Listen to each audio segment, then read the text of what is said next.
తెలంగాణ ప్రజలకు రాష్ట్ర ప్రభుత్వం గుడ్ న్యూస్ చెప్పింది. ఏడాదిన్నరగా పెండింగ్ లో ఉన్న జీవో 59 భూముల పరిష్కారానికి కసరత్తు చేస్తోంది. ఈ జీవో కింద 58,000కు పైగా దరఖాస్తులు పరిష్కరించడం ద్వారా ప్రభుత్వ ఖజానాకు 6,000 రూపాయలు సమకూరుతుందని అంచనా వేస్తోంది. ఒకవైపు ఎల్ఆర్ఎస్ ప్రక్రియ కొనసాగుతుండటంతో వచ్చే నెలలో జీవో 59 పై నిర్ణయం తీసుకున్నట్లు తెలుస్తోంది.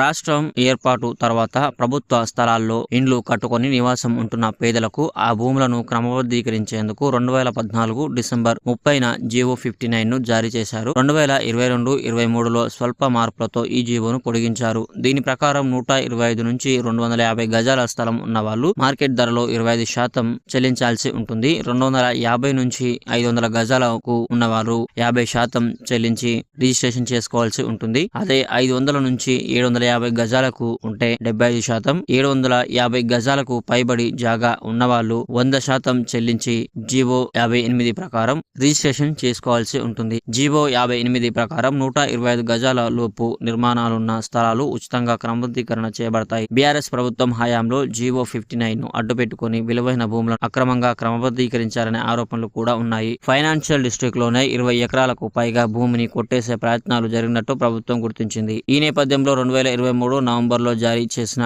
కన్వెన్షనల్ డీడ్లను నిలిపివేసి లావాదేవీలపై నిషేధం విధించారు. 2022-23లో రంగారెడ్డి, మేడ్చల్, హైదరాబాద్, సంగారెడ్డి జిల్లాల్లో 31,000, మిగతా జిల్లాలో 26,000 దరఖాస్తులతో మొత్తం 57,000 దరఖాస్తులు వచ్చాయని, వీటిని 32,788 దరఖాస్తులను ఆమోదించి డిమాండ్ నోటీసులు జారీ చేసినట్టు తెలిపారు. 10,000 మందికి పైగా ధర చెల్లించి కన్వెన్షనల్ డీడ్లు పొందగా 3,000 మందికి పైగా డబ్బులు చెల్లించిన డీడ్లు జారీ కాలేదు. ఈ ప్రక్రియ మధ్యలోనే 2023 డిసెంబర్లో కాంగ్రెస్ ప్రభుత్వం అధికారంలోకి రాగా జీవో 59 పోర్టల్ను నిలిపివేసింది. డిమాండ్ నోటీసుల మేరకు డబ్బులు చెల్లించిన వారు, పాక్షికంగా చెల్లించిన వారు, తనిఖీలు పూర్తి చేసిన వారు, కన్వెన్షనల్ డీడ్లు పొందిన వారు సైతం ప్రభుత్వ నిషేధంతో భూములపై లావాదేవీలు నిర్వహించలేక ఇబ్బందులు పడుతున్నారు. అర్హులైన వారికి హక్కులు కల్పించాలని, అక్రమాలకు పాల్పడిన వారిపై చర్యలు తీసుకోవాలని ప్రజలు డిమాండ్ చేస్తూ ఉన్నారు. ప్రస్తుతం పెండింగ్ లో ఉన్న దరఖాస్తులను పరిశీలించి అక్రమాలను గుర్తించి అర్హులైన వారికి భూములు క్రమబద్ధీకరించేందుకు ప్రభుత్వం సన్నాహాలు చేస్తోంది. ఈ ప్రక్రియను పారదర్శకంగా నిర్వహించి రాష్ట్ర ఖజానాకు ఆదాయం తేవడంతో పాటు సామాన్యులకు